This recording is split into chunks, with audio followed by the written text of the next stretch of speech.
আচ্ছা বউ, তোমাকে একটা প্রশ্ন করি। তোমাকে যদি বলা হয় তোমার পছন্দের তালিকায় 5 জনকে রাখতে, তাহলে তুমি কাকে কাকে রাখবে?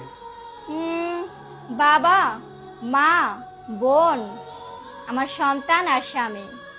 এখন যদি তোমাকে বলা হয় এই 5 জনের মধ্যে তোমার একজনকে বাদ দিতে হবে, তাহলে তুমি কাকে বাদ দিবে?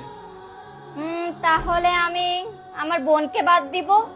আচ্ছা, এবার যদি বলা হয় যে 4 জন বাকি আছে তাদের মধ্যে থেকে একজন বাদ দিতে, তাহলে তুমি কাকে বাদ দিবে? এটা আসলে অনেক কঠিন বাদ দেয়াটা। আরে একজনকে বাদ দাও। তাহলে আমি আমার বাবাকে বাদ দিলাম। আচ্ছা, এবার 3 জনের মধ্যে যদি একজনকে বাদ দেওয়ার কথা বলা হয়, তাহলে তুমি কাকে বাদ দিবে? তুমি আমাকে এসব কি প্রশ্ন করতেছো? দেখো, এগুলো আমার জন্য অনেক কঠিন হয়ে যাচ্ছে। আরে বলো না তুমি কাকে বাদ দিবে, একজনকে বাদ দাও। তাহলে আমি আমার মাকে বাদ দিব। এখন যদি তোমাকে বলা হয় এই 2 জনের ভিতর থেকে একজনকে বেছে নিতে, তাহলে তুমি কাকে বেছে নিবা? ধ্যাত, ভালোই লাগে না তোমার এসব আজগবি প্রশ্ন। আরে বলো তো কাকে বাদ দিবে, বলো না।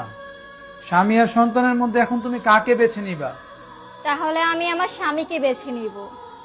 আচ্ছা, সবাই তো এখানে তোমার প্রিয় মানুষই ছিল, সবাইকে বাদ দিয়ে তুমি আমাকে কেন বেছে নিলা বলো তো? তুমি তো চাইলে তোমার সন্তানকে বা তোমার বাবা মাকেও বেছে নিতে পারতা, তাই না? আমাকেই কেন বেছে নিলা? হ্যাঁ, পারতাম, কিন্তু আমার বোনের জন্য তার স্বামী আছে, আমার বাবার জন্য আমার মা আছে, মায়ের জন্য বাবা আছে, তাদের আরো সন্তান আছে, তাদের অনেক আত্মীয় স্বজনও আছে, তাই তাদের কাউকে বেছে নিলাম না। তাহলে তুমি তোমার সন্তানকে কেন বেছে নিলে না? সন্তান একদিন বড় হবে, ওর আলাদা সংসার হবে, তখন হয়তো ও মাকে সময় দেওয়ার মতো ওর কাছে সময় হবে না। ও এতটাই ব্যস্ত হয়ে যাবে যে মাঝে মাঝে মায়ের কথাই ভুলে যাবে হয়তো। মেয়েদের জীবনে স্বামী হচ্ছে সূর্যের আলোর মতো, স্বামী ছাড়া মেয়েদের জীবন অসম্ভব। একটি নারীর জীবনের শেষ পর্যন্ত যদি কেউ পাশে থাকে, সে হলো শুধুমাত্র স্বামী।